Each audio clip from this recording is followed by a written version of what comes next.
construction industry is boring. It's slow to adopt. It's not innovation friendly.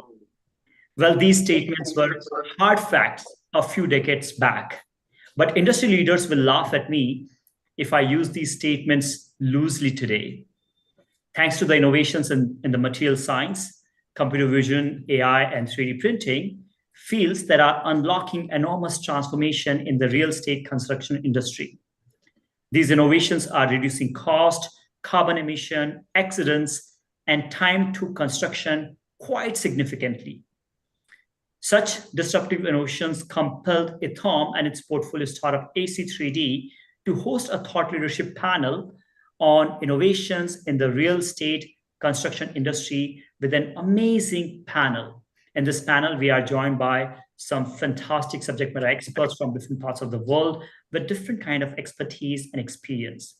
This is Pankaj Gupta from EthAum Venture Partners. We are a deep tech revenue scaler and fund based in Singapore with approximately 100 startups in the portfolio.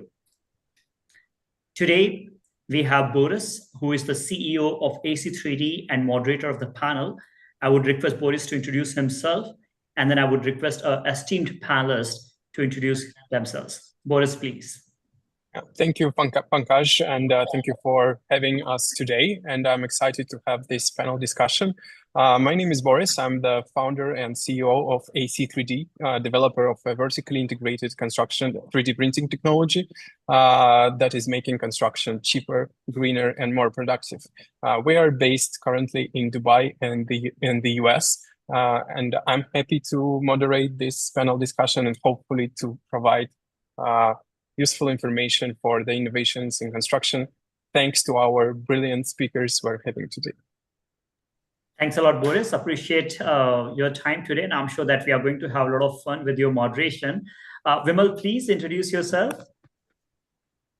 Hello, everyone, and thank you, Pankaj, for having me here. Hello, panelists, and hello, viewers. Thank you for spending your time and watching this very wonderful video and constructive a lot of innovative ideas and a discussion on our open front with industry specialists. And myself, with the 21 years of construction experience, working as a director of development and sustainability. And very specifically, I slow down and call that sustainability because it's very related and very interesting field of today's innovation technology. So, yes, thank you so much. Thanks a lot, Vimal. Appreciate your time today, and I'm sure we are going to learn quite a lot from your insights. Pete, may I request you to do an intro, please? Hello, everyone, panelists, and greetings from Iowa. We are working on a understanding of how this type of technology works with affordable housing, and have some of our own learning that maybe we can share with the group today as well, and some of our thoughts on the future. Very excited to be here with this panel. Thanks a lot, Pete. I'm sure we are going to learn a lot from your experiences. May I request Alejandro to go next, please? Yeah, thank you, Pankaj. Thank you for the invitation. Great to be here with the panelists and the rest of the viewers at home. I'm Associate Director for Shelter Tech at Habitat for Humanity. As you know, Habitat for Humanity is this large international NGO with presence in over 40 countries. And I'm specifically here to talk about more shelter tech, which is a sector that many of you have not heard of, but is the combination of shelter and technologies, obviously, and it relates everything that has to do with technologies that are improving the lives of low-income families. So happy to share more about that during the panel. Fantastic. Thanks a lot, Alejandro. Appreciate your time. May I request Balachandran to go next?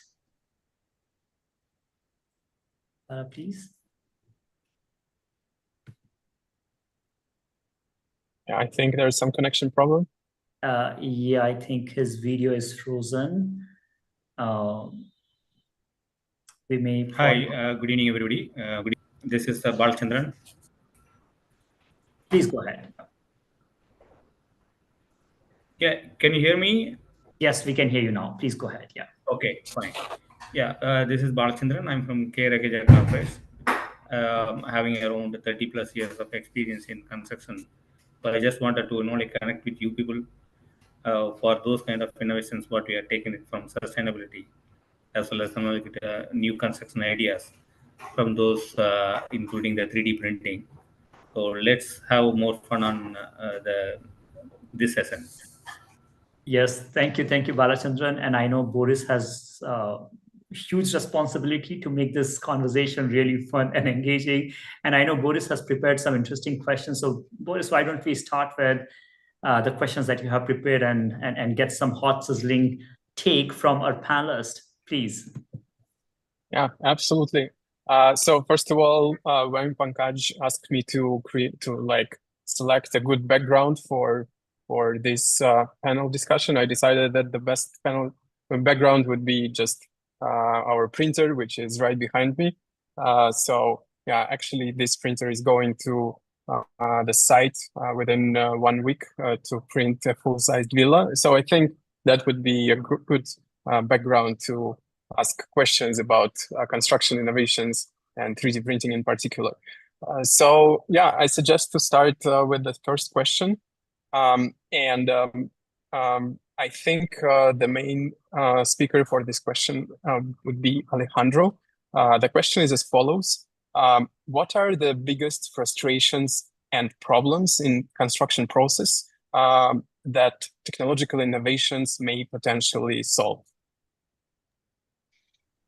Thank you, Boris. I mean, where to start, right? So many we could spend a whole hour talking about the different frustrations that we all have in the construction sector. But I'll let me start with maybe talking about the lack of innovation in affordable housing. I think one of the biggest frustration is that the bulk of the innovation, particularly in construction, seems to be focused now more on the high-end luxury real estate. And the affordable housing sector, which serves the low-income families, remains under-innovated. The market segment has significant challenges, such as like the lack of access to financing, lack of sustainable materials, and inadequate infrastructure, which new technologies like 3D printing, for example, could help address. However, the innovations are not really targeting this space, and it's creating a gap in solutions for the people who need them the most. And then also on sustainable and resilient housing needs, that low-income families face a dual burden right now of housing that is not only the unaffordable, but also unsustainable and vulnerable to climate change. So affordable housing innovations need to prioritize not just cost, but also sustainability and resilience to climate resilient disasters. For example, new construction technologies like 3D printing could reduce the cost, which also incorporating environmentally friendly materials and design that can withstand floods and earthquakes and extreme heat, which are increasingly common. And then lastly, the third point I would mention is that the affordable housing sector is often overlooked by developers who see it as less profitable compared to like luxury developments. But for companies that truly understand the market, there are numerous opportunities for both impact and for profitability. So if you target your products and services toward the low-income families, then companies can tap into a vast market while also creating long-term sustainable business models. So the innovation ecosystem needs to recognize that the sector is has untapped potential, and incentivize more business to focus on. Thank you, Alejandro. Actually, I agree with you that there are so many problems or frustrations in the current construction industry that could be targeted or could be tackled. I think we're just barely scratching the surface with the start of the era of construction automation, hopefully, but just to explore more problems which we're addressing, it would be also interesting to hear from Pete from the other side of the ocean. What are the main problems there for you guys? I would say that they're similar in a lot of ways, and we do have some good product that's starting to appear, but I don't know that you would describe it as anywhere near the affordable market with the additive construction element. And I guess one of our senses is that it's all of the above solutions matter. So we're still evaluating how this emerging technology really works for affordable housing. It's definitely a challenge, I think, as this technology is very new and emerging. The costs and incentives are not necessarily in affordable housing. The availability of material, for instance, it's only been 1 month in the state of Iowa where we have had a material that has been able to be produced in the state. So being able to even access materials that are close is a real challenge. And then the technology, the climate, all of the education and training that needs to occur are all of the above problems to be able to start to realize something for affordable housing. That's at least a short answer in terms of what we're facing here. Yeah, thank you, Pete. And actually, it's good news that already we have problems for adopting the technology, which means that there is something to tackle and improve. And I think there is definitely the way to go.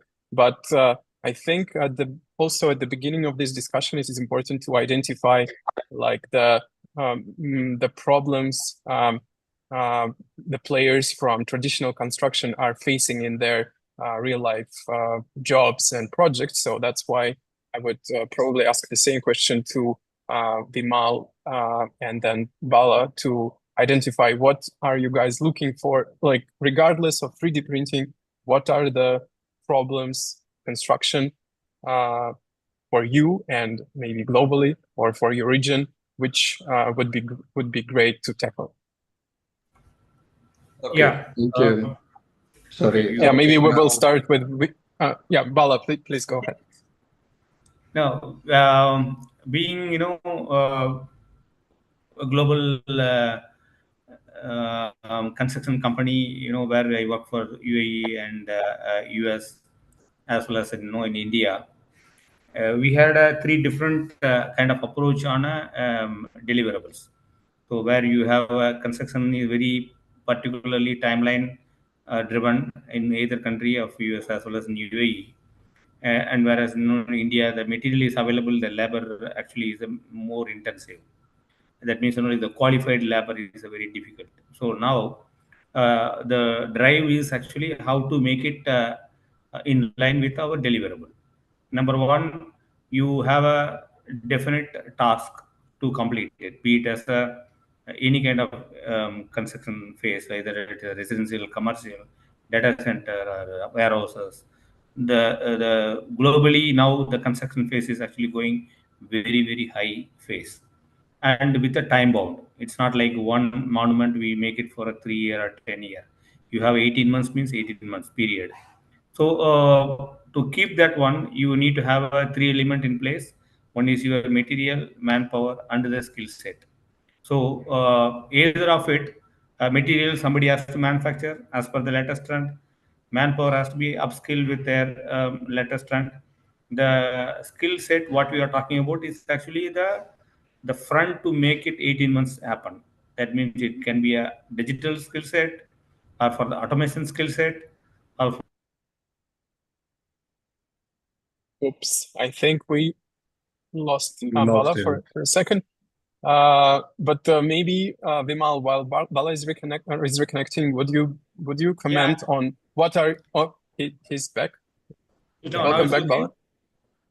Yeah, please go on. The skill set actually, is a challenge now. So where we are landing now, how to stitch all three in one single paradigm to deliver within the time frame, and all are having a different kind of end users. Like a data center, they have a separate, their requirement, and the construction and deliverables actually somewhere else.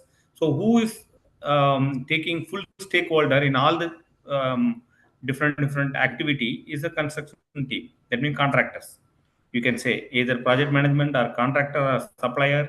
In meanwhile, you are getting actually a sustainable into the picture.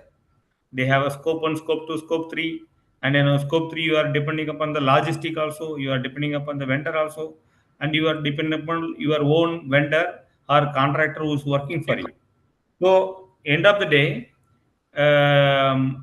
you are bound to be play within the ground with a timeline and a given cost.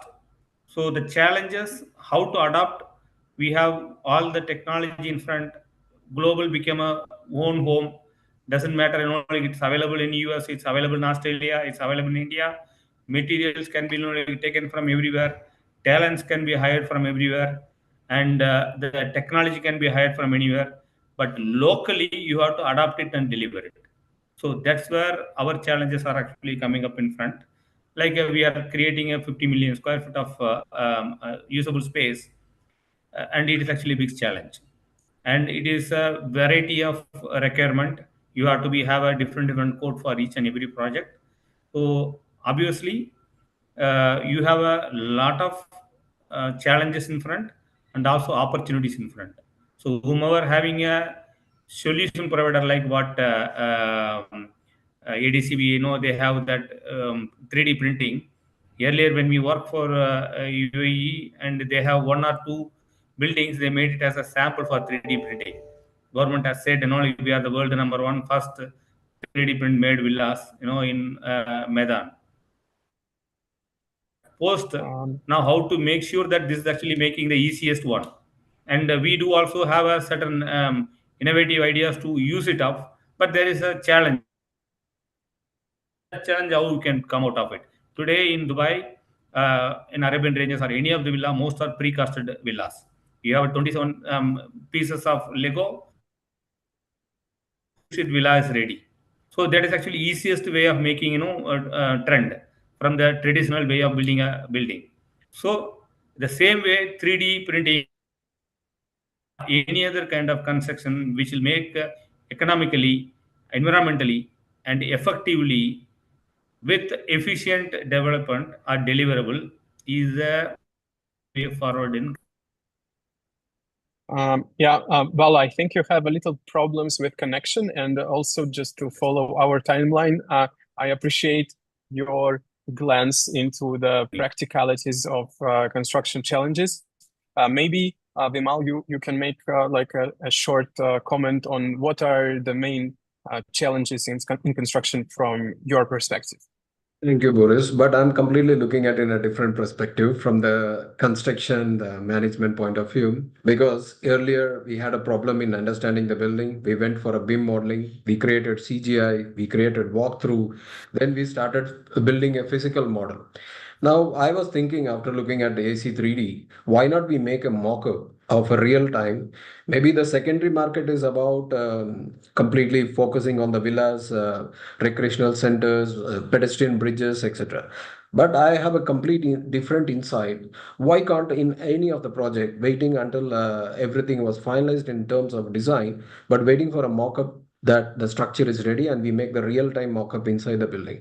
But this technology, particularly I'm seeing it that it can be useful in making a off-site mock-up in a not to a full scale, maybe to a smaller scale. But if this will be successful, that solves the biggest problem in understanding real-time termination details, selection of the materials, selection of light fitting, sanitary ware. A lot more problems can be resolved much more in advance before we start the original construction in the site.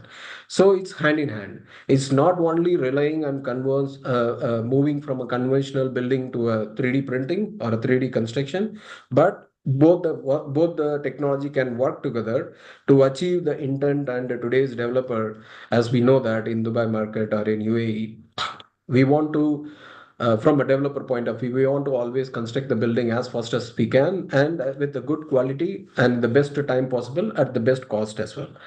Now, keeping all these three factors in mind and whatever is suitable, that's why people go for modeling, 3D renders, and walkthroughs. But 3D concept, such a technology, I see that it will solve the biggest problem of mockup, and even I will say to an extent of building temporary offices, because it's a lifespan of 2 to 3 years. The temporary offices can be built in 3D construction, and later on it can be moved or it can be demolished if it is not required.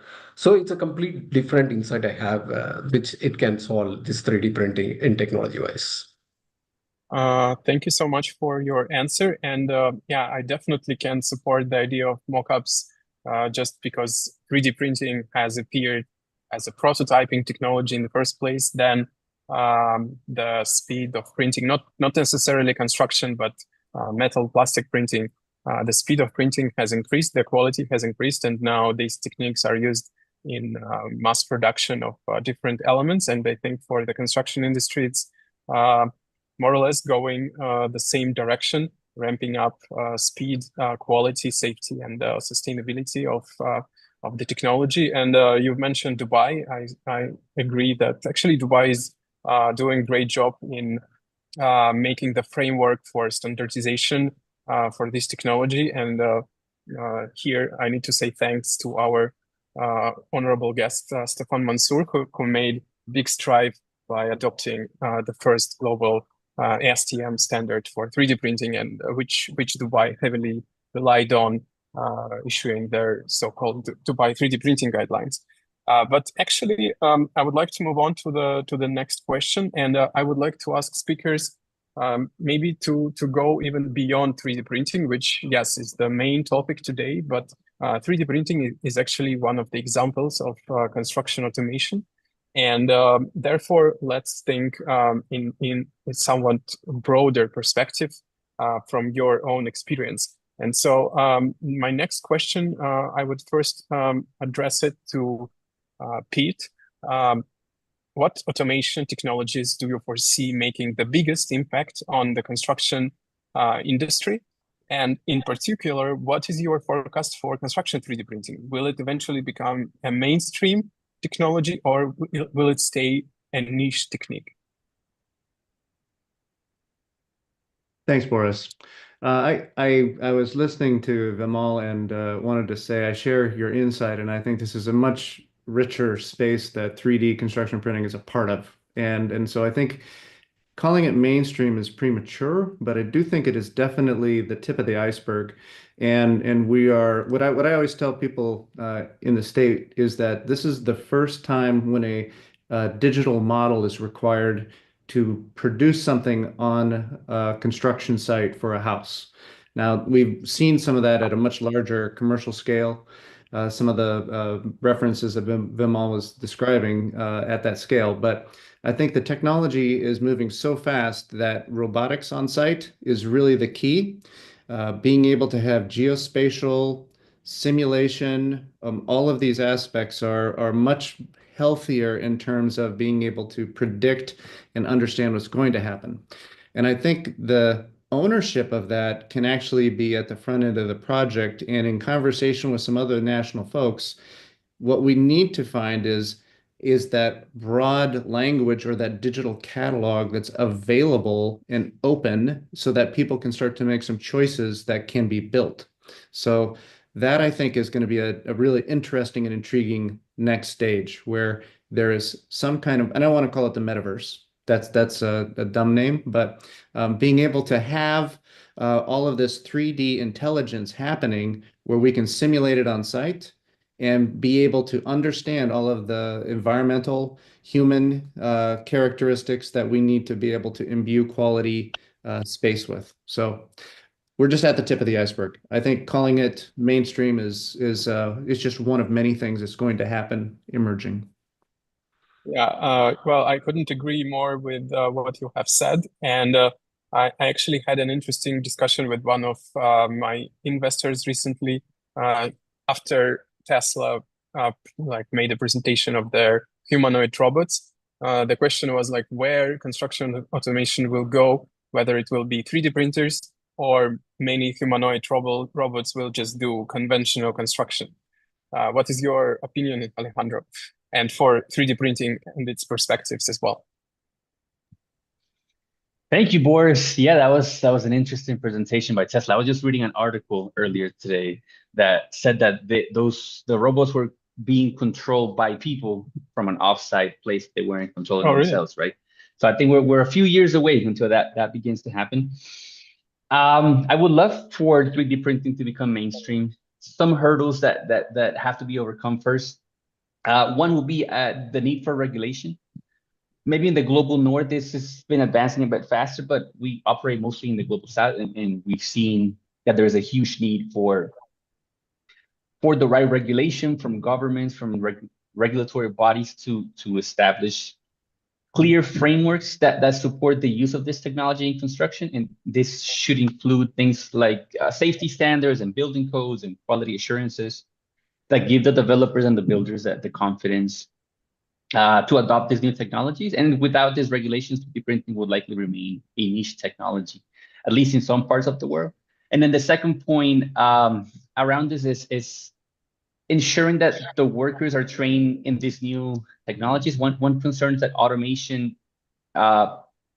could displace jobs. However, with like 3D printing and this kind of technologies, they have the potential to create more skilled jobs if the workers are trained to operate and maintain these advanced systems. So if you're able to provide training and education that could help bridge the gap to ensure that the transition to 3D printing homes creates more employment opportunities than reducing them. I was also reading a different article this weekend, how like 3D printing technology has taken off in Nigeria, but one of the main issues that they're having is finding the right people to operate the machinery and so forth, right? So yeah, I would say it's on the way, like Pete said, it's the tip of the iceberg, but I think it's on its way, hopefully, to becoming mainstream. Thank you so much. And same question goes to Vimal, but I would like to ask it at a little bit different angle. So Vimal, being in traditional construction, do you think that we need to improve traditional techniques like implementing more digital tools, but with the same approach? Or otherwise, do you think that 3D printing actually, which is trying to disrupt the industry by changing the principles, like eliminating formworks, providing like a whole different approach to structural design, to architecture? So do you think, like, which way do you think industry will eventually go?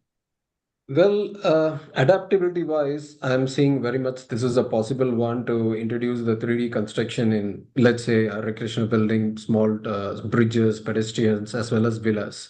But the challenge will be how ground has to be laid before installing the machinery to start installing the 3D printers, let's say the one which is behind you. I can see that this is having a two arms and in the middle girder, which moves around with the 3D printing as per the program.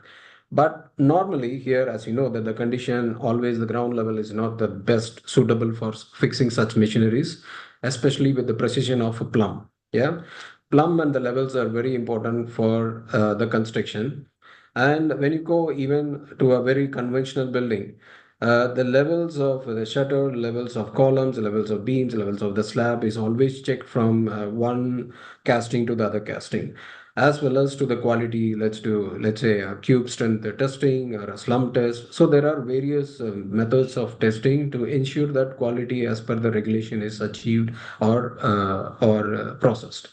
But when it comes to the 3D construction, what challenge I see that or a hurdle is the setting of the ground and the confined space, because here the concept, let's say if it is a townhouse, yeah, and the length and width, you have to consider that and including the height. Even though most of the villas here constructed G+1, maybe there are some other new developments coming G+1 plus G+2 as well. But I will say that in that confined space, what is the movement of the 3D printer, how is going to be installed, and after construction, how it will be moved out. That will be a big hurdle I'll see with this, at least the machinery that's behind you will be a challenging. Now, second thing I will propose is as well, as for us, if you see the machineries used in the construction, let it be a boom loader or it's a tower crane or a mobile crane, most of them are single arm.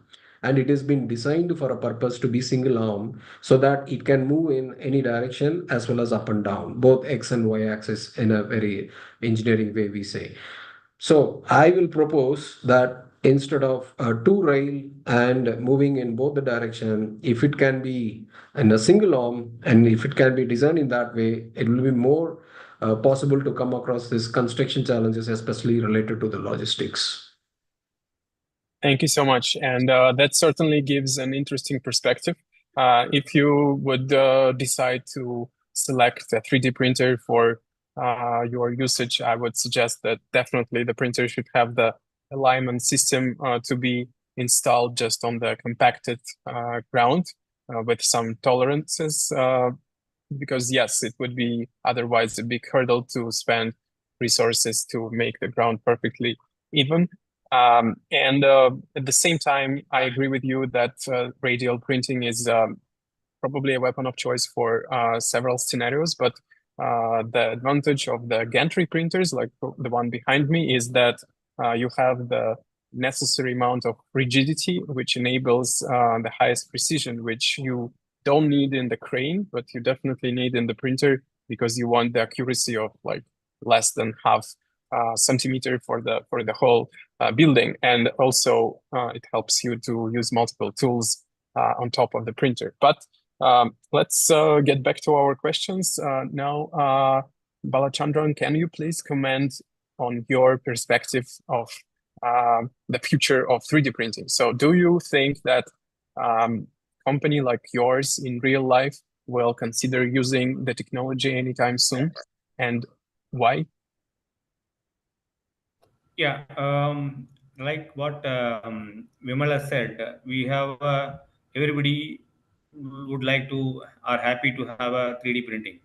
It starts from plasma to like a plaster of Paris. We have no problem of using that 3D printing.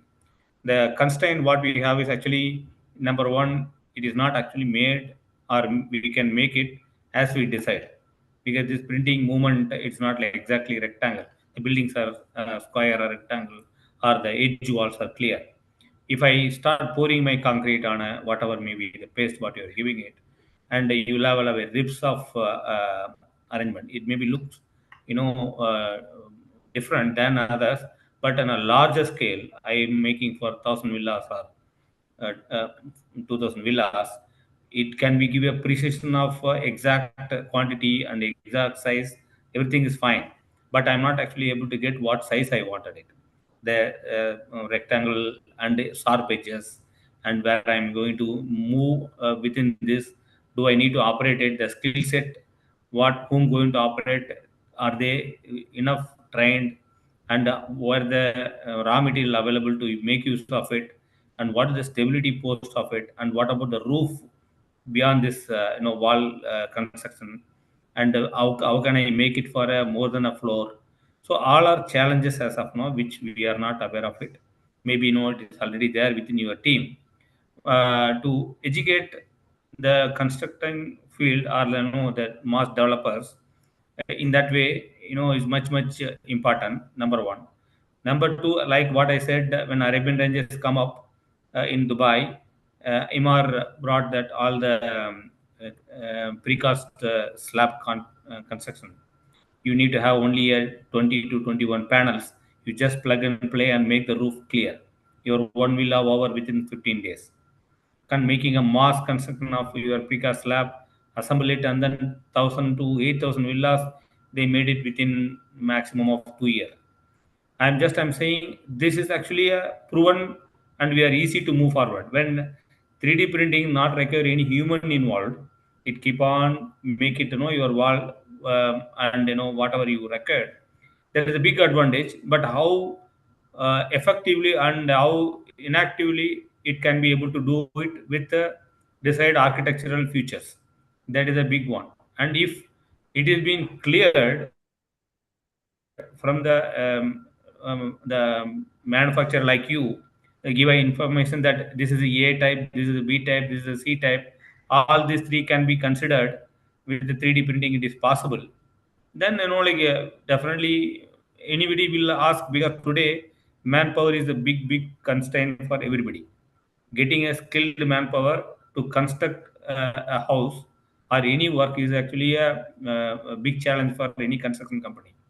Be it as China or in India or any other country, bringing the people, assemble them, and ask them to do it on 24/7 or 8 hours or 10 hours, depending upon the demand what we have outside and challenges what we have in deliverable. It is actually a big challenges. If your product or anybody else's product can able to solve this issue, then we are very happy to go for it. This is what the first and foremost important to get adapt with any new technology. But we need to understand, yes, we are on a right track and we are getting a right product and we are giving the deliverable on right. It doesn't mean I have a 3D printing. I ask my customer, boss, take it like this in a oval shape or like curved edges, because the 3D printing can move only on that way, like a rope on the top of it. That cannot be like a doable. Maybe one out of 1,000 villas I'll make as a model. But whereas actually when we are making a mass production, how it will be helpful for us, or you have any technology to make it like that, then I'm really very happy to implement. Thank you so much, and that is really insightful. I can only make a fast comment that 3D printing can be different. There is an on-site approach and there is off-site approach. Actually, somebody can call it near-site approach, but in fact, for 3D printing, you can also use like 3D precast approach when you create a mobile facility near your future community and you start 3D printing panels, which you can easily then assemble into buildings. And this would be similar to precast factories with the difference that in this case, the factory moves to the site and you can mass produce those panels with multiple printers. With actually low capex, because printers are relatively cheap compared to the cost of the precast factory. So again, depending on the goal, there are different options, and I think the main concern here is definitely the awareness about the technology. I also can see the question from the audience from Lily, who is very accurate. That, for example, in Africa. Right now, there is definitely a lack of awareness about the technology, but as for many other companies and countries as well, which I think maybe is the main hurdle of adoption, because we also face a lot of similar questions coming from the capacity of the technology, but at the same time from the regulation standpoint. And I actually think that we have a privilege of operating in Dubai, where there is an issued standard for 3D printing, which helps a lot, which is actually just not true for many other countries. Even in the US, probably Pete would agree with me. There is a problem of building codes for each and every city, town, and county, municipality. And so basically you have to prove the viability of the technology every time you move to the new state or place. And again, for that reason, I think that Dubai is one of the perfect hatcheries for these technologies. But at the same time, US, I believe also there is a reason why it is the second or even the first pillar of the technology, just because the construction automation and reducing the labor shortage, the problems of labor shortage is so important there. So can you maybe, Pete, comment a little bit on what hurdles do you think exist in terms of adopting those automation techniques? Again, not only 3D printing, but any kind of construction automation technology. What is the hurdle for general contractors, for communities to adopt it, and how we can overcome this? Because I can say that even having this audience today, we feel that there is lack of awareness of the capacities of the technology. There is lack of standardization. So how do you think we could move forward? And could you please use US market as the example for it? Thanks, Boris. I think I would say that we're making a lot of good progress, and Stephen's work is affecting the global stage for this. I think there's been some really good advances in the releases of the AC509. I've heard that's maturing, and having those underpinning documents and processes are essential. It's an awareness and it's an ecosystem thing. Chicken and egg, do you have the workforce? What kind of workforce do you have to run this? Do you have the ability to deliver the machines to the construction site? Some of the logistics that were being discussed a bit earlier. Is that a smooth operation? Is it predictable? Is it reliable? Is there insurance for this? What is the financing? Those are all questions that we're trying to ask here. The most successful operation that I've seen in the US would be Icon down in Texas at Wolf Ranch. And even still, that came in from, I'll say hearsay, a couple $100,000 per home higher. I think a lot of that was due to the inflation stage that we've all run through. But trying to build an affordable community with this technology, we're not quite there. They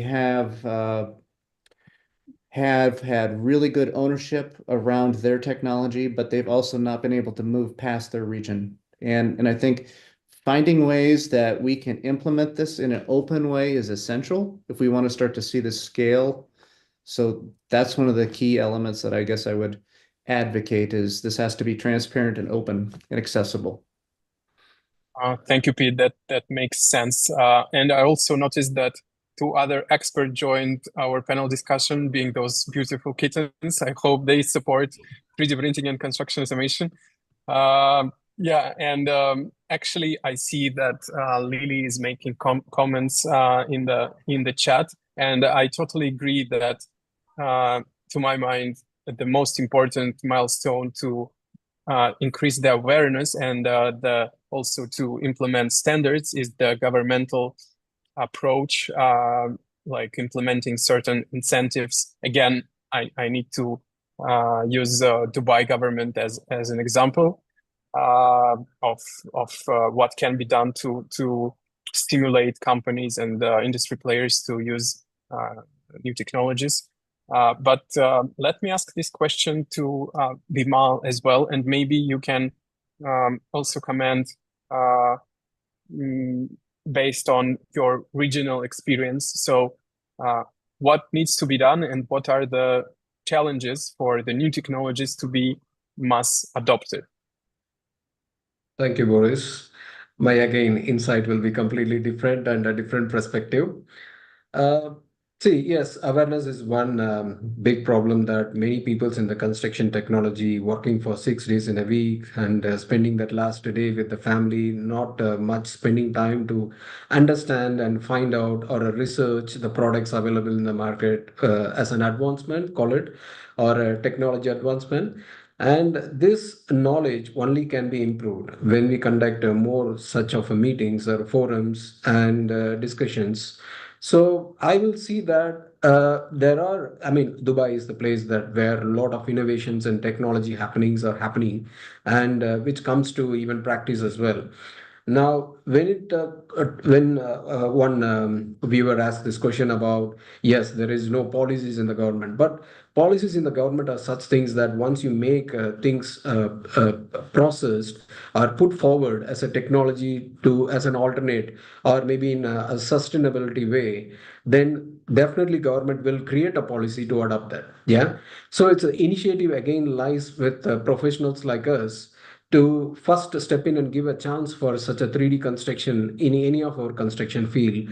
Then once that comes in, let's say it's a group development and 10 developers are making a building in one same area, and one person will make a 3D printing and make it as a mock-up, and definitely, believe it or not, other 9 will follow and will do the same. When such 10 developers will follow that, and again in a year time it will reach to a stage there where the government will step in and make the policies, and that automatically might become an interest of many other developers to follow the same new technology and advancement.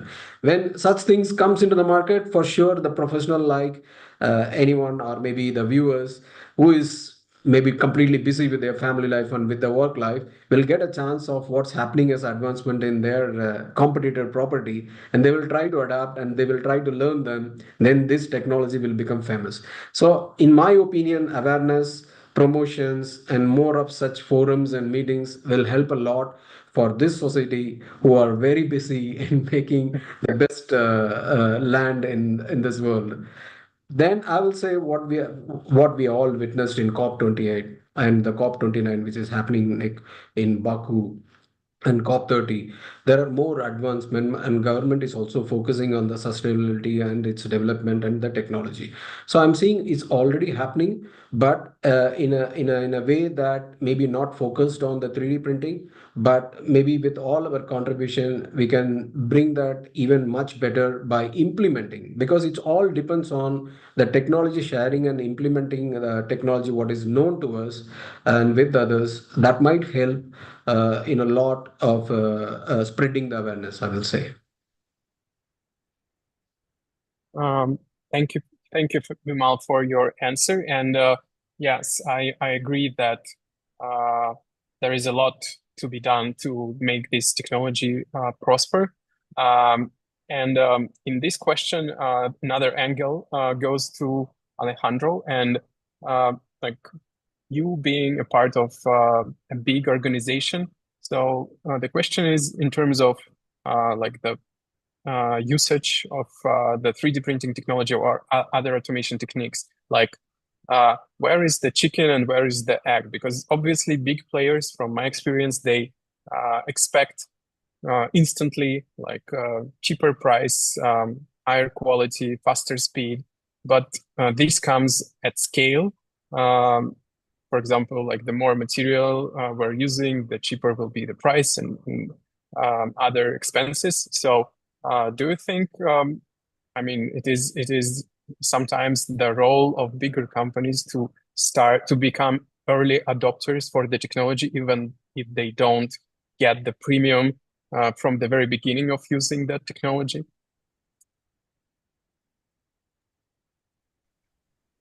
That was a long question. I'm just trying to process it. Could you summarize that question again, just to make sure I understand it correctly? Yeah, sure. So like bigger companies, when we talk to them, like developers or other global players in construction industry, contractors, they expect immediate results from 3D printing or any automation techniques. They expect it to be cheaper, faster, greener from the very first project. But actually, these parameters, they come only at scale, okay? And so then there is a chicken and egg situation. And do you think that bigger companies should be early adopters of the technology, even though they will not instantly get the premium of what they expect to get? Okay, I got it. I mean, few points. We work both with the big corporates globally, and then we also have a portfolio of startups that we've supported. And one of the hardest things is to be able to make that match between the startup and the corporate, right? In different kind of technologies, but we can use 3D as an example. You're right that those benefits come at scale.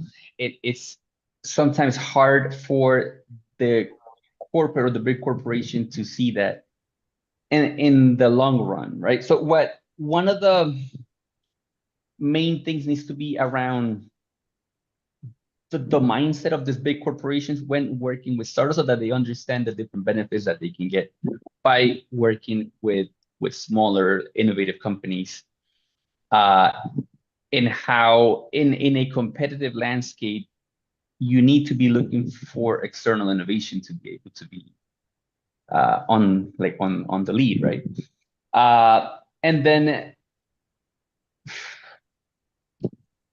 on the corporate venturing side, is what we do with the corporates is that we train them not only on the innovation, but also on the culture of the startup, on how you're able to make that match with a smaller company, so that the long-term benefit is understood. But yeah, the answer to your question would be one around the mindset and understanding like the benefits that they can get from the startups, even if it's not the cheapest option right off the bat, for example, right? Or it's not the fastest, but if you're able to understand the potential that the startup has and how you're able to support them through your big corporate like manpower and technology and so forth, then what we've learned over the years that they can begin to see it, and you more or less have to hold their hand through the process, because they are like results focused right away, right? So yeah, but if another thing that has worked for us is showing them success cases, right? Bringing in corporates that have already worked with startups and that have gained benefits on that. And then the last point I would say on that is some of the corporates are now looking more on the impact side of things. So yes, they want the financial return, of course, but then they also want impact metrics, right? And startups can bring that to them.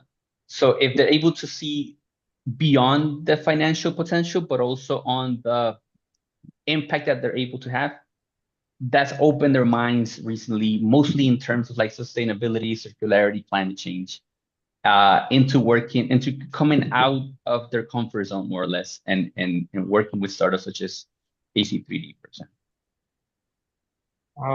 Thank you, and I appreciate that answer. Actually, we are also communicating with a few very big developers here in the UAE, and luckily, again, because of the government incentives, they are open to pilot projects using construction innovations, including construction 3D printing, and this gives us a chance actually to showcase the technologies, just like in the US.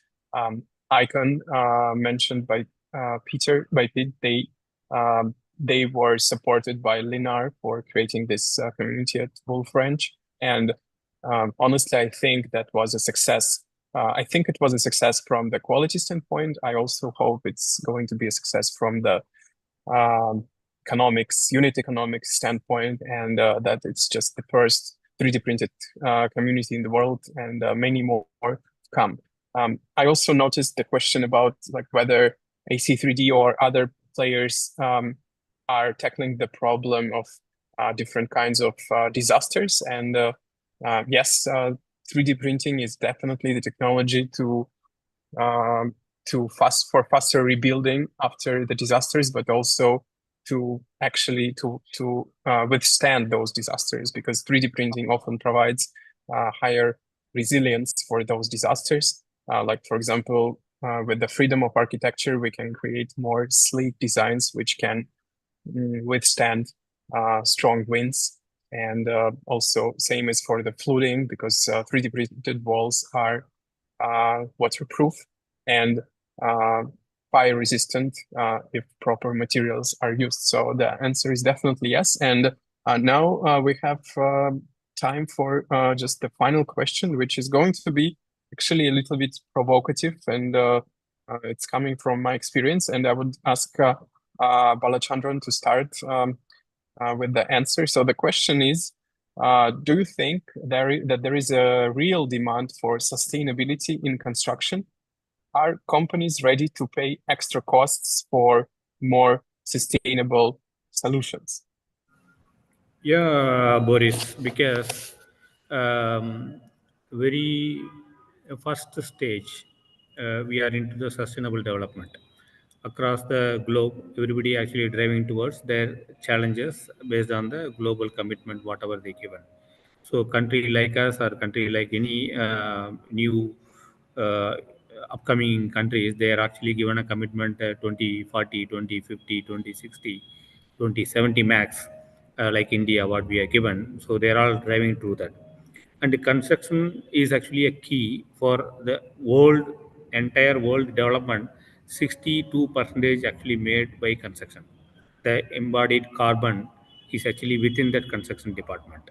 So the revenue comes from majorly from construction, and the similar way it is actually all allied services are going with the construction activity to burn the carbons. So now sustainability is a key for any developer or any company or anybody. So first and foremost, companies are actually going towards green, going towards sustainability, going towards actually how to ensure their commitment is adding value for the country as well as to the corporate. Now, to paying extra money, it is not actually extra money for sustainability, because now you are saying you have a product. You are not actually a product seller. You are only a tool seller. So your AC3D is actually a tool where whatever the product get inside, actually it will make inject and then make the structure ready. Be it as now you said, even precast you are coming up with that. So it is as good as like a concrete pouring, precision pouring unit, to the to develop either precast or for the building. Now the material what I'm pouring is the concern now. So there actually the embodied carbon get inside. So people look at it, that material costing 1 dirham extra. Then I'm going with the conventional plaster material what I'm getting it. So that is where actually the people are ready to pay for it. Not people means actually the entire world is ready to pay for additional cost to reach that, because the corporates are asking, are you a net zero company? The products are asked, actually, is it embodied carbon is reduced? Or the companies actually, even when you go for a flight ticket, your how much is the carbon emission while you drive? So people will start talking towards today how to reduce the carbon footprint, how to not like reduce the decarbonization, how to ensure that actually we are into a sustainable world. So bottom line, we are looking for, or anybody is actually looking for to reach the goal of their own way. Like Apple has announced that they are all going to be go with a net zero, and any company is actually saying that we are planning for net zero. Net zero is not actually only a, water, electricity, or the environment. It is actually comes with the ESG. You have a environmental and your social and governance.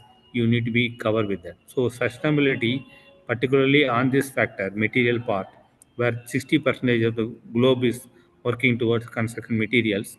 So in future, everybody will be talking about green product, green building, green community, green like development. That's why the lead, well, age, all this certification is actually important for a majority of the developer.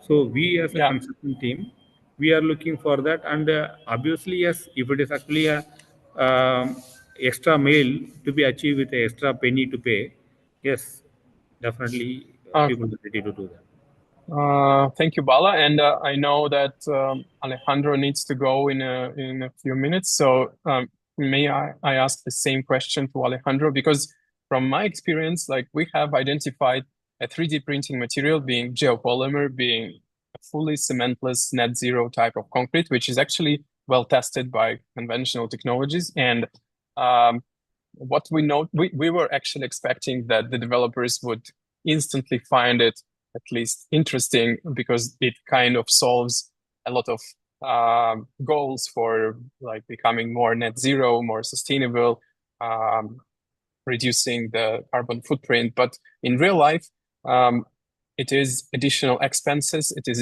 additional researches how to prove that even like a well-known material would be a good alternative to Portland cement. And our current perspective is that real players are somewhat hesitant to anything to be changed, and so that there is not enough incentives for them or motivation to change for sustainable techniques or sustainable materials. What is your opinion on that? Thank you, Boris, for the question. I mean, price is always an issue, right? For everyone, it's a competitive landscape, like I mentioned earlier, and you have to be competitive in price as well.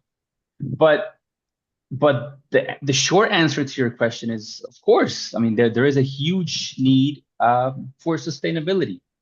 It's whether or not companies and the consumers fully realize it, but there's an enormous and growing need for sustainability in construction.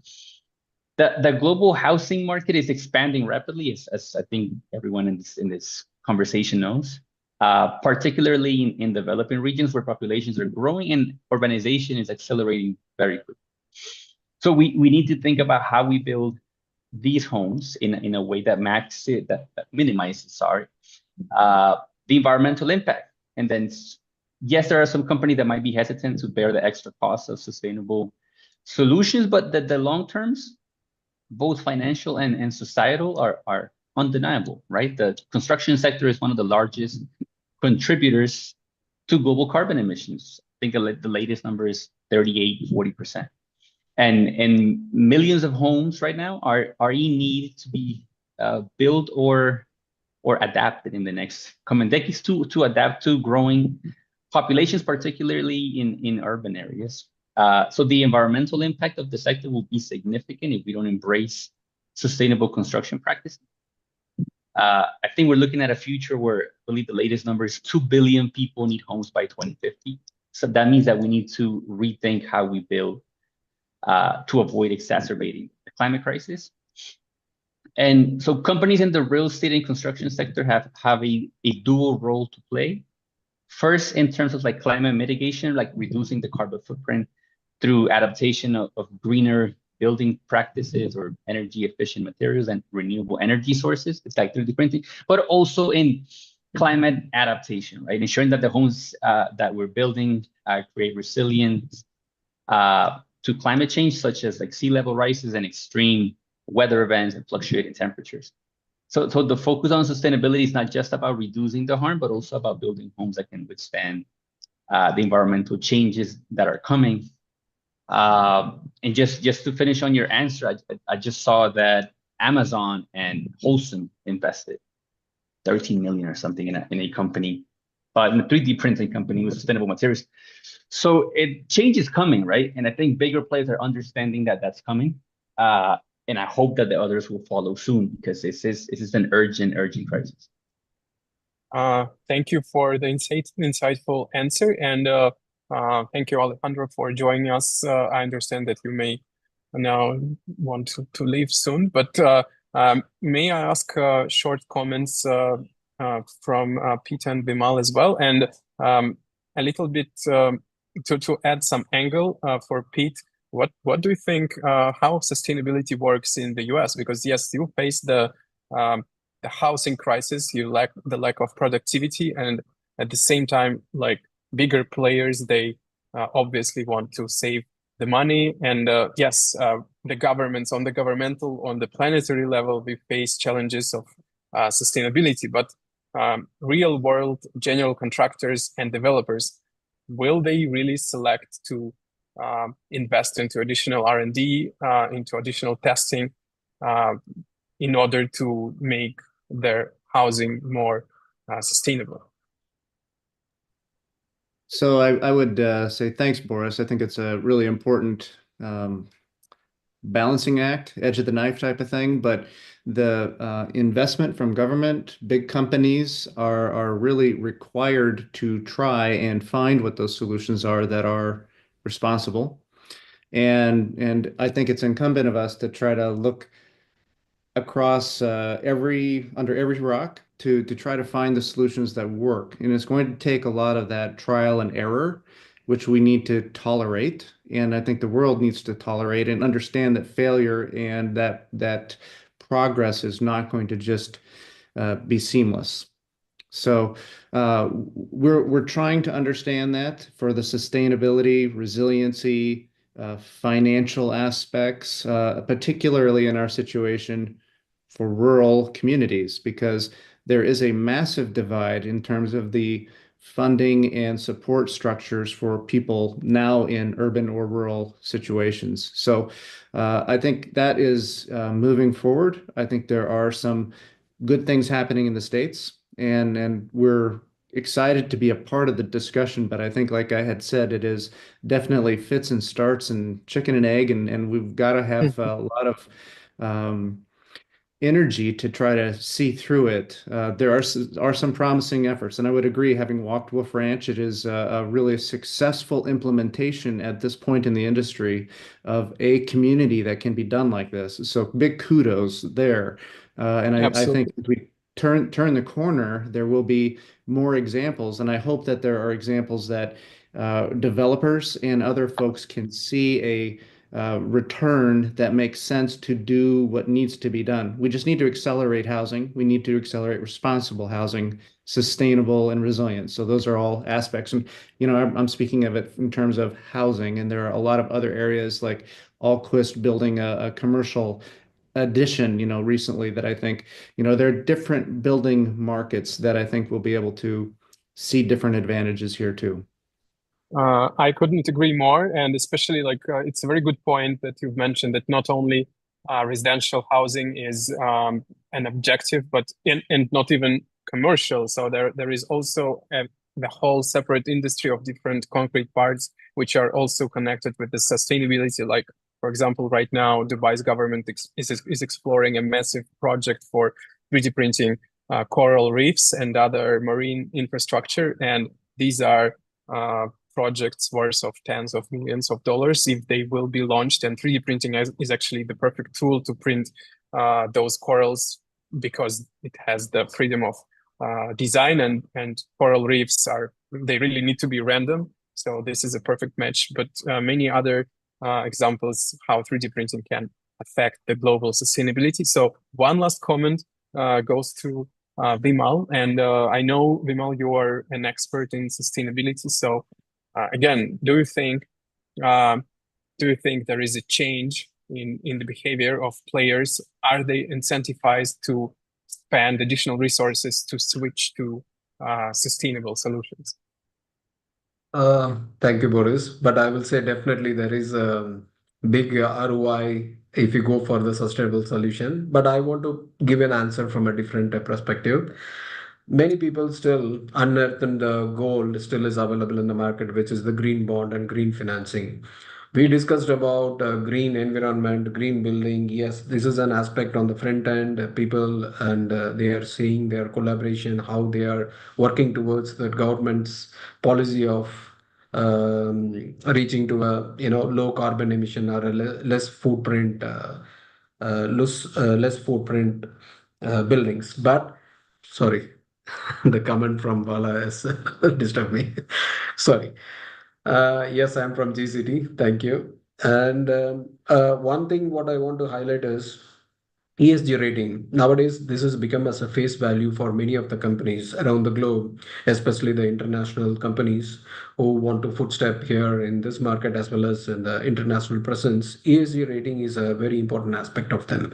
And when you count the ESG ratings, we have to either in the current building or in the future building, what is the sustainable solutions and technologies that you are using to reduce the carbon footprint and the carbon emission is the question for them to answer to get the rating. So that which important aspect of even the government today, they made the green building and the codes as a mandatory thing for followed in all the buildings.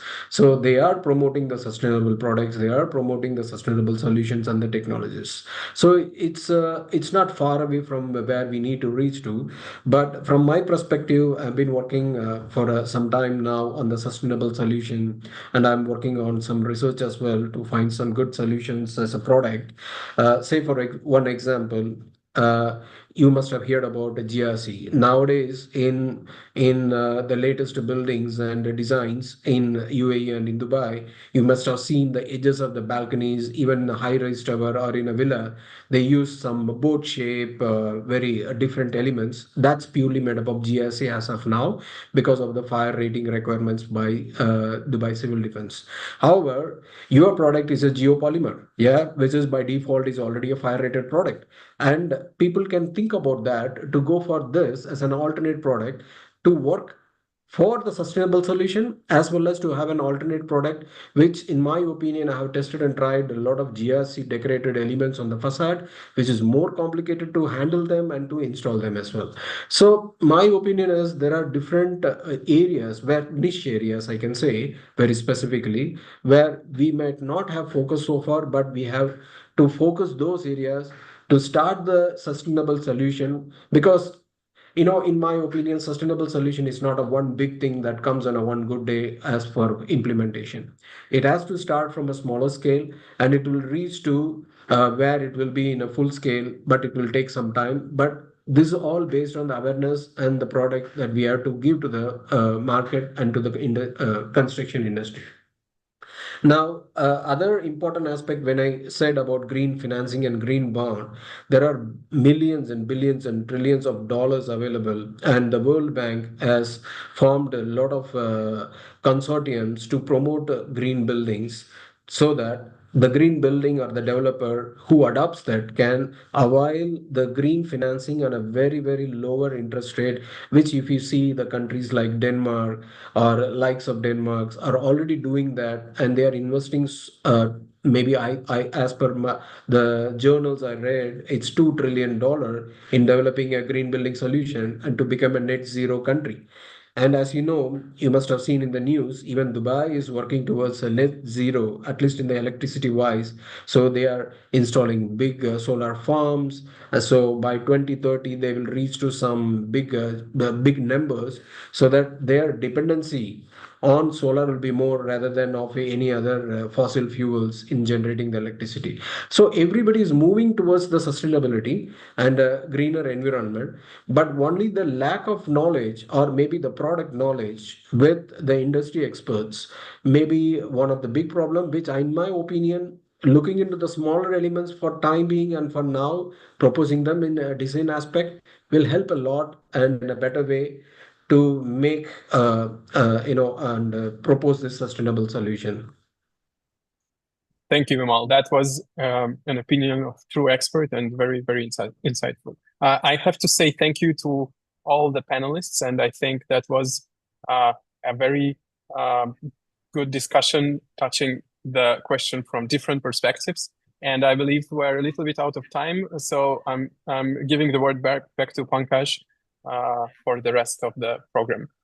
Definitely, Boris, it was extremely insightful. And again, insights coming from different parts of the world, from different experiences, from different, from diverse panelists. So that was pretty exciting. And also we got some interesting feedback and comments from the audience. So that was really amazing. But yeah, now this is the second segment of the session where we essentially roast startup Boris, the CEO of AC3D. And why we love to roast the startup founder, the reason is that most of the times founders are not able to get a brutal, honest feedback from their potential customers, investors, and partners. They get sugar-coated BS, and we hate that. We believe that founders can only grow by getting a brutal, honest, direct feedback. So I would request Boris to share a bit more about AC3D product solution. Please feel free to share your screen, walk us through your presentation, and then I would request the panelists to ask some questions. Yeah, thank you, Pankaj. And actually, I hope we get good chemistry with the audience, so that your questions would not be too tough. But anyways, I actually hope that my short presentation will give like a perspective of what is happening in this part of the world with real players in construction 3D printing and where it all goes. So yeah, AC3D is the developer of a vertically integrated construction 3D printing technology that is striving to make construction cheaper, greener, and more productive. In short, we're developing an integrated technological platform which includes 3D printers, printing materials, including cementless geopolymer, our proprietary software, and in-house library of completed buildings designs. We do a dual business model, so we both sell and lease our printers to the customers, and also we provide contracting services of printing buildings and concrete parts. And also we are a venture startup, so we are currently in the middle of our second investment round, which is, I think, essential for the new technology to be successful. Now, a little dive into the construction 3D printing market and how it feels. So actually, the first year when a commercial 3D printed house appeared was just 2021, so not a long time ago. And as of today, there is still less than 500 3D printed houses, and so we're still in the very beginning and scratching the surface of construction automation with 3D printing. But the good point is that the technology has been growing exponentially, and we hope that 2024 will show the same level of growth. And also, I hope that by 2030, the forecast of up to 50,000 3D printed houses will come true. And now let's see where it all comes from. So indeed, the construction industry, like we discussed today, is the biggest production industry in the world, worth of 14 trillion US dollars. And actually 27 million low-rise houses are being built in the world annually, which is quite a big number compared to less than 500 3D printed homes today. But as big is the construction industry, as big are the problems it creates. So for instance, like we discussed today, world is facing a huge housing shortage of more than 12 million houses a year, which is caused by many other reasons, which we have discussed today. But I would say the main factors are the shortage of professional construction workers and actually high construction costs and long lead times for traditional techniques which are used. And again, as we discussed today, even bigger are the ecological challenges created by construction. So it is by far world's #1 waste producer and is responsible for the majority of the global CO2 footprint. And it is curious to know that if we take cement production only, it is responsible for almost 10% of the carbon emissions. So 3D printing and AC3D is the technology which can start tackling these problems because indeed 3D printing at scale can become cheaper than conventional technologies and at the same time faster because just one 3D printer can eventually print tens of buildings per year with just 3 people operating one machine.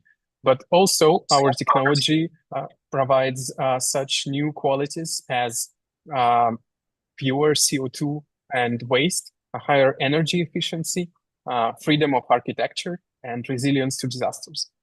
Now let's take a look at what we produce. Actually, we are producing our printers here in the UAE, and from here we ship them locally to the GCC countries, but also worldwide.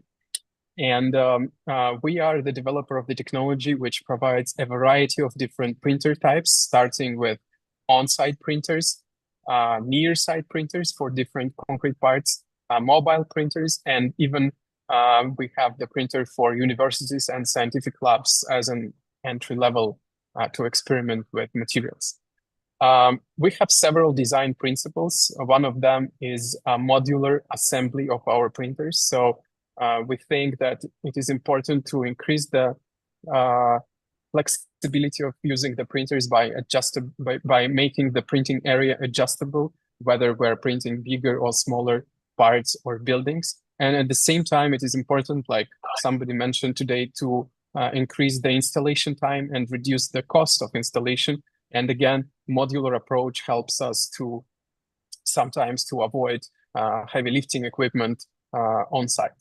Another principle, and I believe our strong advantage, is that our printers, we try to make their structure as rigid as possible because it provides us with and our customers with the highest reliable printing speed, printing accuracy, and at the end of the day, surface quality, which is also important for the developers and end customers from the visual perspective. So I think that is one of the features we're trying to implement at best.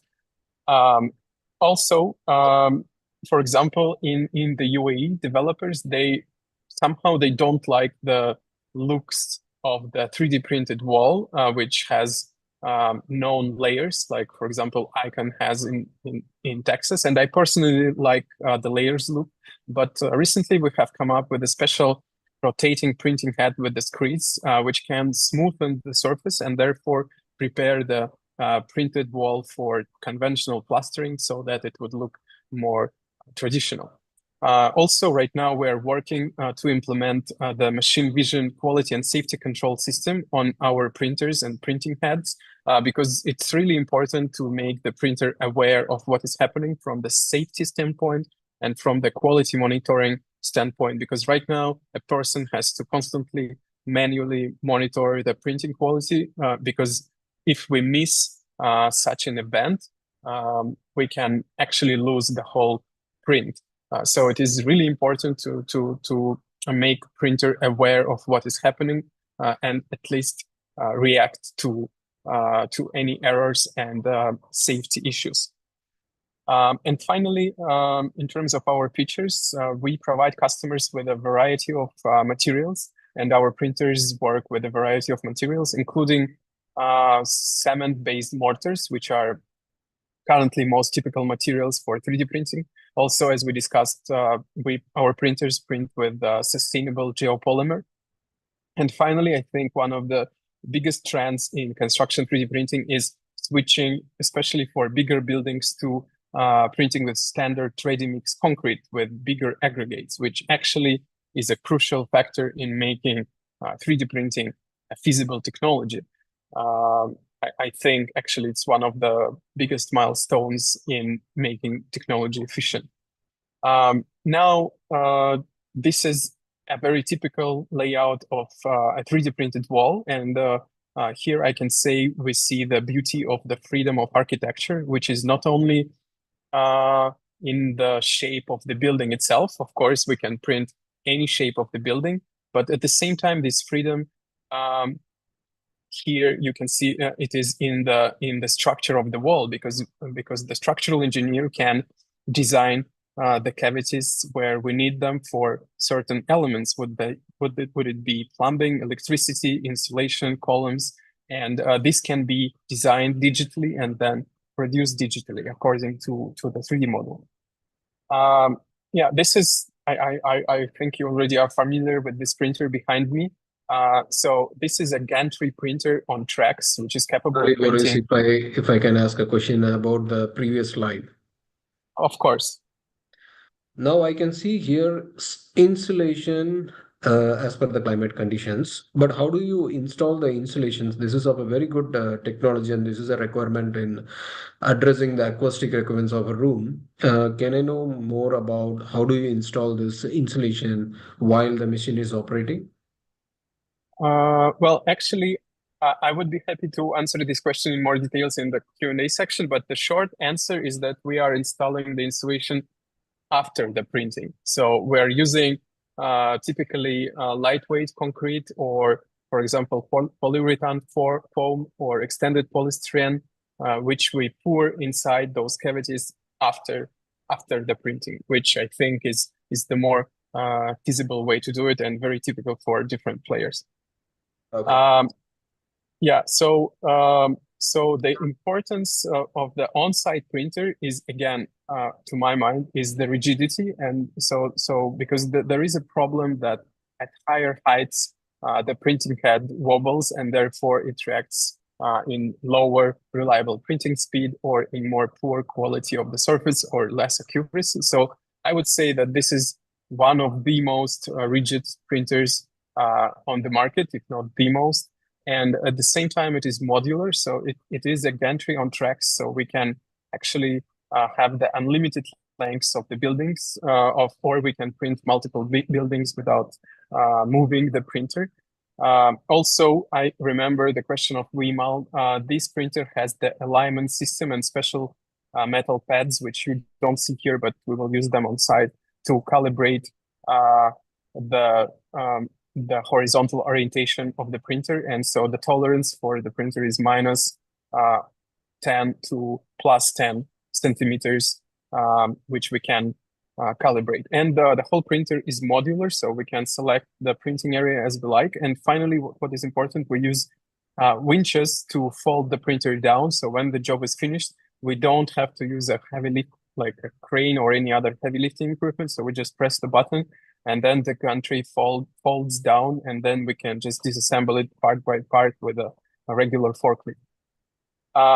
So actually, we are constantly improving. So this is the design of the next generation on-site printer, which we are currently producing. What we have changed is that we have switched from steel to space-grade aluminum alloy. So we kept the rigidity, but at the same time, we made the machine 3 times lighter. So the whole printer now has bigger printing area, but it weighs just a little bit over 5 tons. And also, we have made the folding even better. So now we're not using separate winches, but we're using the motors of the printer to make the folding and unfolding process even faster. And I also actually like how it looks. So this is our smaller printer, which we call Microfactory. It is a perfect fit for those companies, like for example, for precast factories to complement their technological portfolio. This is a perfect machine to build different kinds of formwork elements, concrete parts, prefabricated panels. And actually the assembly time of this machine is just less than 1 day. So it is a perfect fit for a mobile 3D precast factory, which I mentioned, or it can be placed stationary. And actually the idea of scaling is there because we can install multiple printing heads, which can actually increase the volume of production like 2 times, 3 times, depending on how many printing heads you use. Now, one of our most recent designs, we call it Archer. So this is called Scara Kinematics. This is a mobile printer which can be used off-site and on-site. It also has the foldable design. It is expandable, like you can use much longer rails, 10 meters, 20 meters, doesn't matter. And so you can use this machine in the facility, but also you can fold it and you can place it into a pickup truck, and then it can go to the location and print locally. And also this has a variable printing area, so it can even go as big as small gatehouses, which you can print on site much easier. Again, reflecting to Vimal's idea how a radial printer can sometimes work better. Yeah.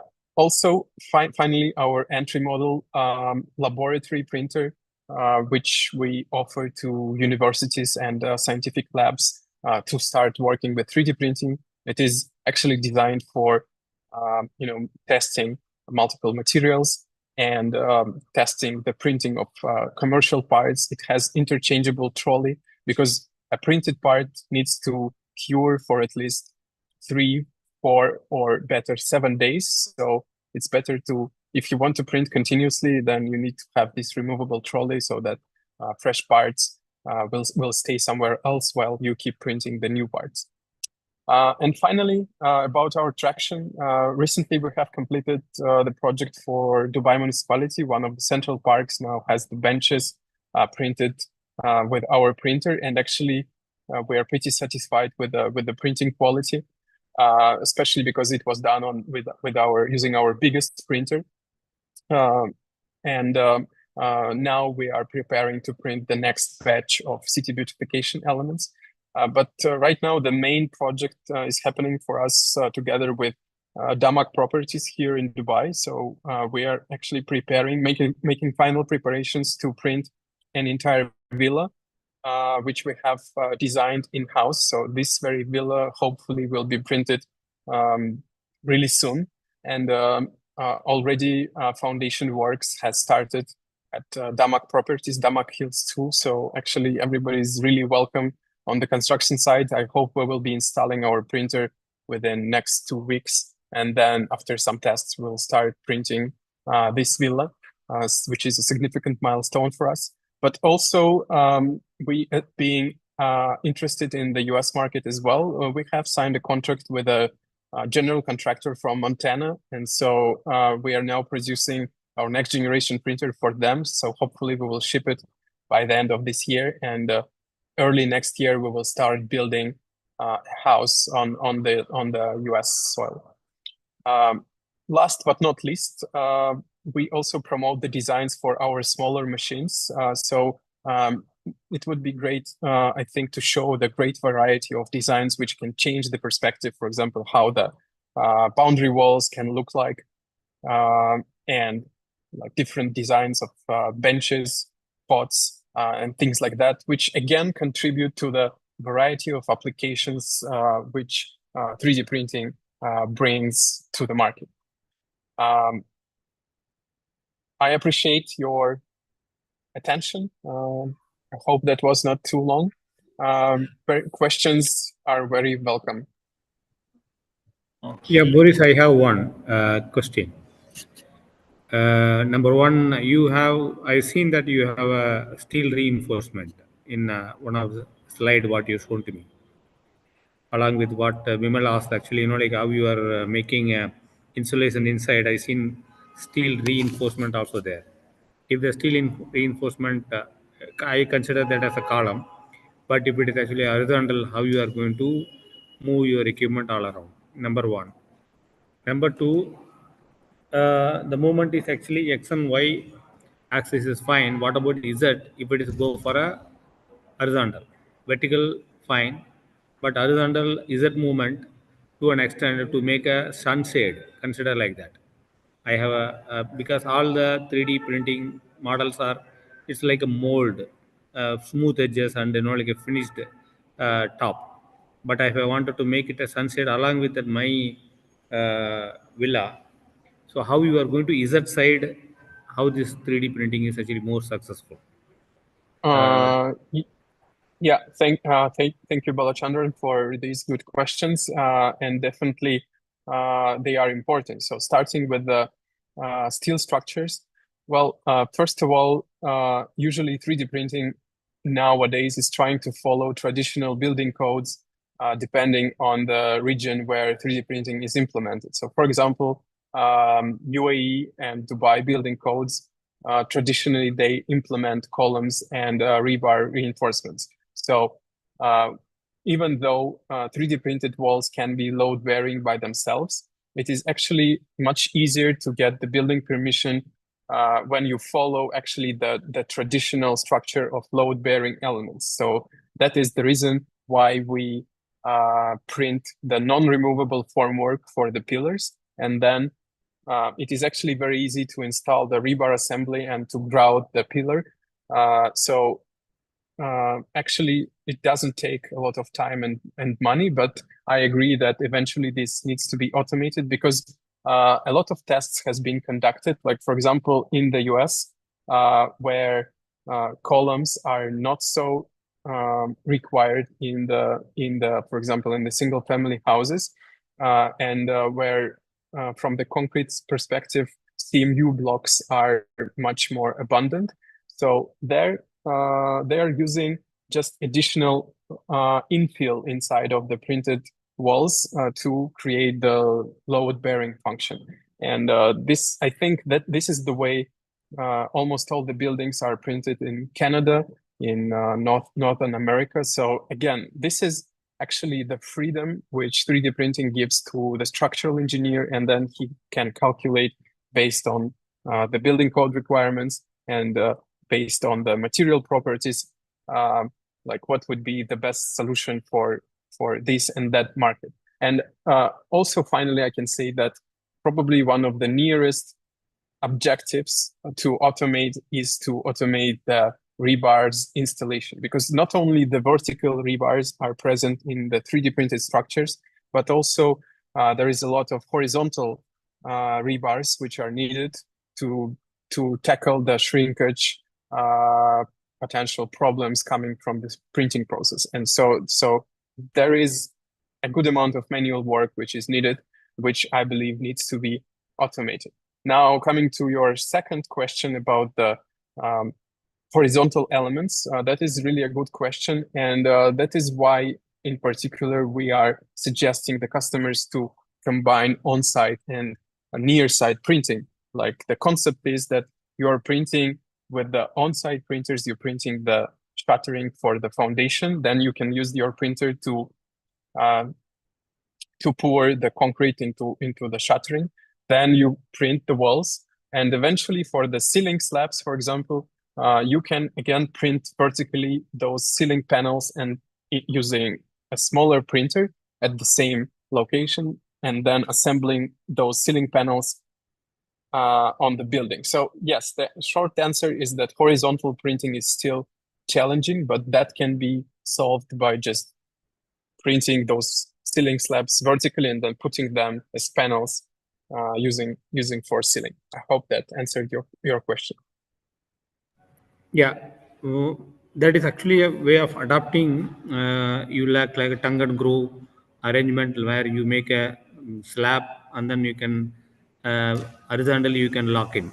That's what you are saying. When we are talking about the 3D printing challenges, which is coming up, even many of the even our own initiative, we wanted to avoid house steel because sustainability come in picture, where your product or your building come up with most of it recycled elements. So when we talk about recycle, steel and cement is the major portion which is coming in construction industry. Steel, okay, you can somehow you can recycle it, but if I have a steel which is generated from there, which I can able to use it as a rebar, how benefit is actually better for us. Second one, the cement waste, even for a 3D waste, actually maybe you have a may 1% or 2% only waste for the windows or openings you cut it, but those remaining waste also matters for us, and today world as sustainability is concerned.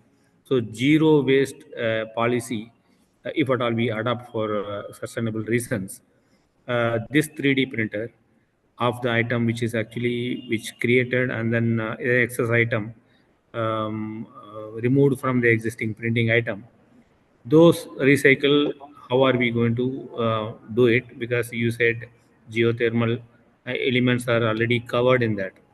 So even for us also, much important for to make it a thermal barrier as well as acoustic barrier plus the fire barrier.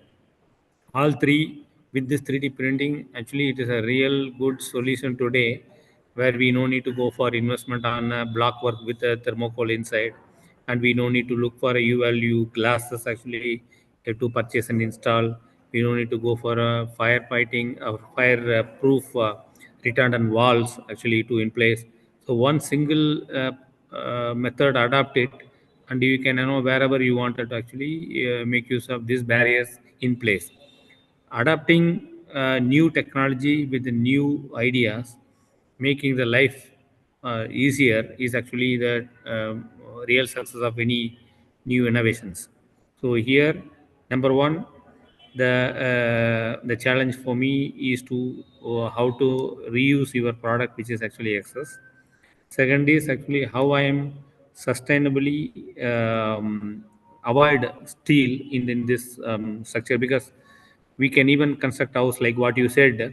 We don't need to have a column rebars, certain element which is actually there, which Dubai is adapted it. Dubai already printed one houses, one model house in Dubai government office. They made a oval shape of building which is actually no bar rebar, and it's like a box. First 3D printing when they make it.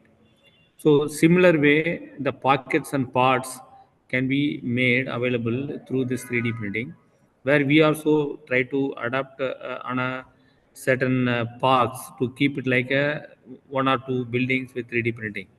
But your innovation, when you are coming up with, there are so many companies in the world like Icon, Happyscar, or Cobuild, or Perry. Those guys are actually also come up with so many 3D printing models. They also approach us to sell it up their product. It's as good as like the construction industry come up with a sculpturing of building with a 3D printing. It's as simple as like that. In future, it has become even a human or any monuments can be made it with the 3D printing, because that's how the 3D is meant for. So our my question to you is actually how effectively we are able to reuse the product, how effectively we can able to adopt a sustainability practice by using your tool. Uh, if I Uh, if I may interrupt, I would also like to see if there are more questions from the other panelists. So if probably we can combine one or two questions and respond them together, if that's all right, Boris, because I know we are running out of time. absolutely. But Bala, I remember your question. I will also answer it together with the next question. Maybe I can put one question, one final question. Because now looking at this product, maybe I'm thinking that a way to find a way how to use it on the tower building. Maybe the conventional way is to use it on the villa, but I'm just wondering if we install this robotic arm in a floor plate of 1,000 square meter, where we fix rails to move around and we fix the design. or the as-built drawing what that is required. And maybe instead of a block work, this can become as a wall, yeah, not a load-bearing wall, non-load bearing wall as a partition wall. Will it be possible to test and try this? Or have you already tested this somewhere in a tower, which will be more efficient so that before we pour in the column, before we pour in the slab, so we fix the robotic arm so that it will follow the layout and will build the partition walls. Then we pour in column and the slab, then we move to the next level. So by doing that, we are going beyond that conventional system of pouring the column, beams and slab, then again column pour them, then we come back with the partition wall. I'm just thinking that if you have tested and tried somewhere, or is it already in your research books to do such method of execution? Yeah, thank you, Vimal, for this great question. And let me first quickly answer to Bala's question about the reusability. Actually, the reusability, I would say it is maybe more accurate to say that the efficiency of using the materials is much higher, because 3D printing eliminates formworks, and actually also it is using much less materials because than, for example, monolithic builds, just because the walls are hollow. So effectively, we're using less material for the same properties of the buildings, and at the same time we avoid formworks, which I think contribute a lot to the waste. So in this case, I think there is a potential for much greater sustainability for 3D printing. And now, answering Vimal's question, I actually think it's a very interesting topic, and we have spent a good amount of time. We even had the privilege to talk with the structural engineer of Burj Khalifa in Dubai. And we were brainstorming actually how 3D printing can be done and implemented for multi-storied buildings and even skyscrapers. And so actually there are several concepts. I think the industry is yet to come there, because right now everybody's focused on the low-rise houses, but the concepts are there. So a few of them are, like, for example, you can definitely, we have even patented a special design of the panel, where the panel is both the wall and the formwork for the column.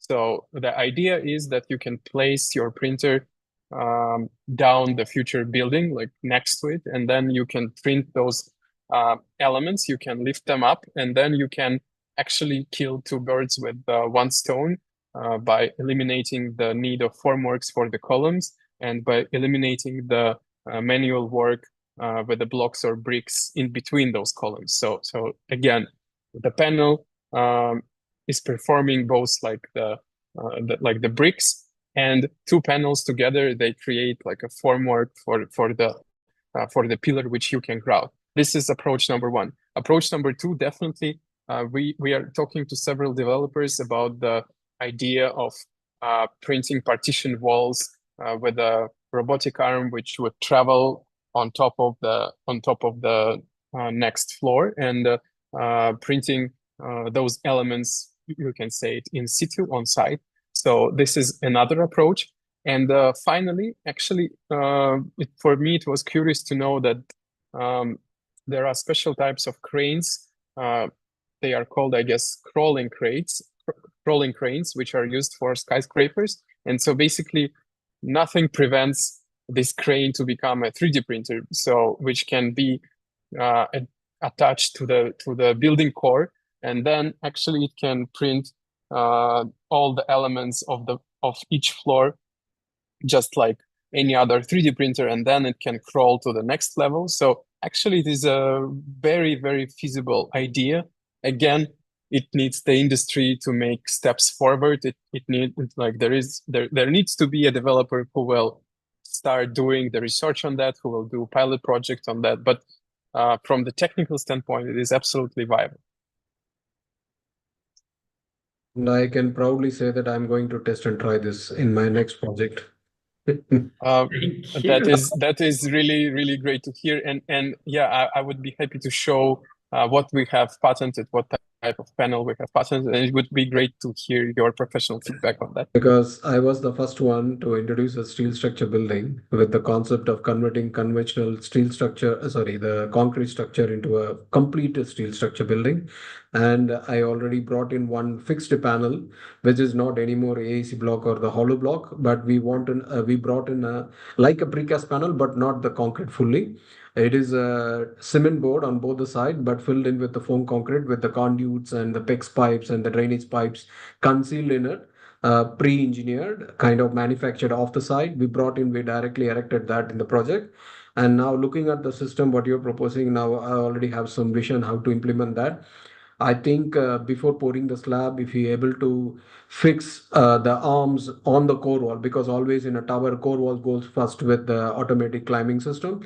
And then if we manage to fix, and most of the time the core wall will be in the center of the tower. If not, otherwise it is at a one corner, maybe with that robotic arm, and it is limitation, maybe with the certain meters, we can work on that. If you're able to fix the railing on the core wall and with the robotic arm attached to that, then we can bring in the pipes and the materials through the riser of the core wall. Then definitely what we're thinking is possible. And I will work it out. Yeah. Well, next time you are visiting or coming along Jebel Ali in Dubai, please visit our facility, and we can sit and talk what can be done. It would be a privilege to have you here. Yeah. Thank you. Is there any question from Pete? Well, I was really hoping to get out of today maybe a little bit more information about the cementless geopolymer. Would you be able to provide the cost specs and the recipe, please? Absolutely. I can even say that there is a company in US promoting this material called Geopolymer International. And we are using, in fact, the other supplier who is available here in UAE. But we're happy to share the specs of the material. And actually, you don't see it, but I have. Sorry if I rotate my camera, but we have 60 tons of geopolymer here in our facility, and we're starting to actively print with it. So yeah, absolutely, you got it. Let's connect afterwards, and let's explore how we can help you with the insights, our insights for geopolymer. Well, that sounds exciting, and what we are doing on site is trying to test multiple materials, and being able to access that is absolutely a problem and a challenge. And if you're doing a project in Montana, understanding if it could be produced in Iowa would be fantastic. But let's have that conversation. And then the last thing I want to ask you, challenging, Boris, is it would be awesome to know, when you're talking about the energy efficiency, what climate you're in, what the standard is, and kind of what it's actually achieving. The wall section you showed and having some of those column structures for non-load bearing situations are great for structure, not for thermal. And being able to have that in a northern climate is different.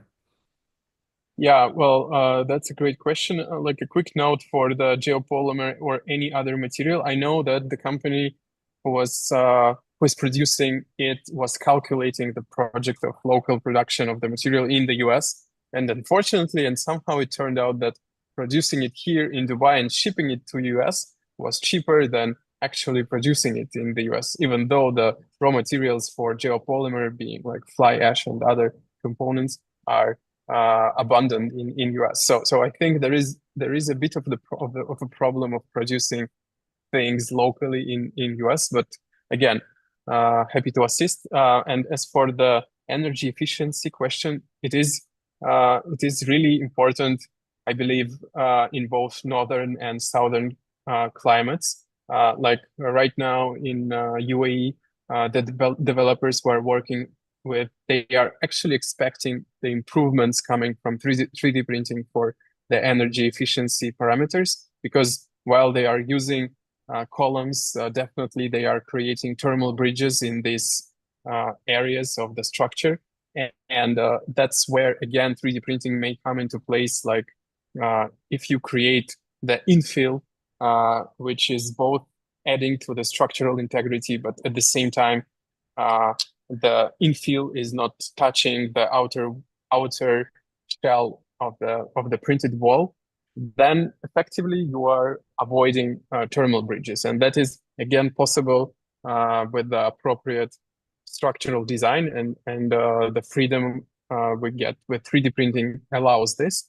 And I actually encourage you to maybe check on what is like a company like Nidus 3D is doing in Canada. So they have on their website the internal wall structure, which I think is pretty efficient from the thermal bridging, because they are located in Canada and it's not always warm out there. But actually it's very true for the warm climate as well, because here people are actually, they care about how much energy they would waste on air conditioning. So again, it is the question of balance, whether you are pursuing the building code or you're pursuing something innovative with higher energy efficiency.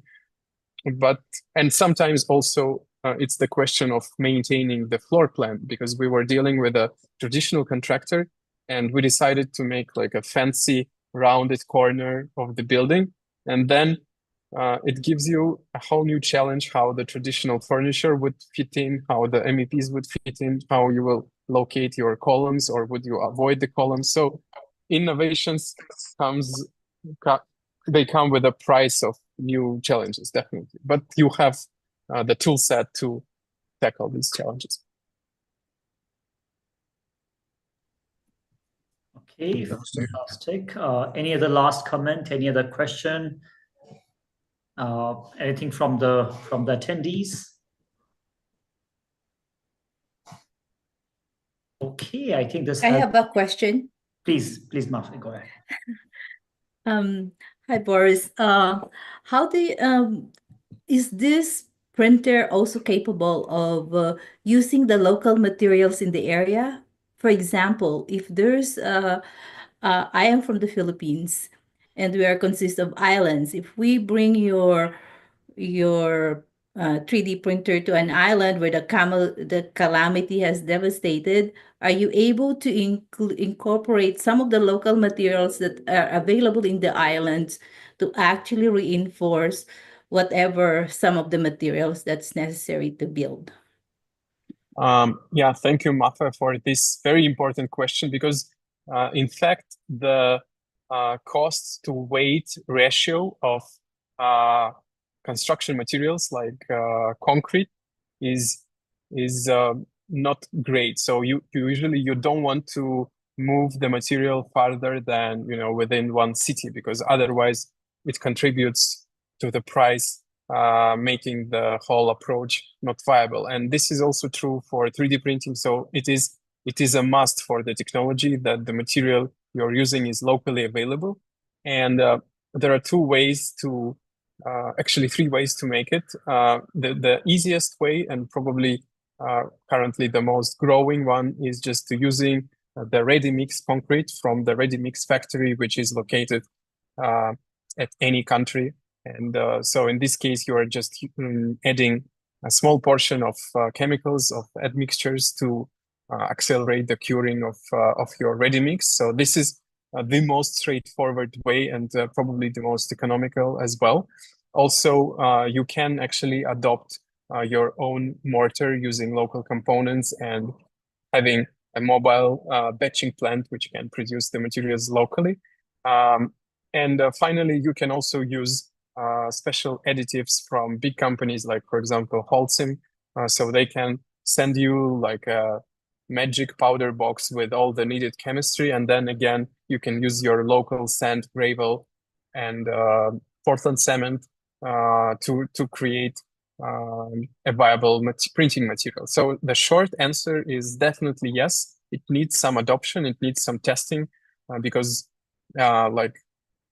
even if you change the cement or sand, you can get different properties in the final print. So after some testing, definitely yes, this is possible.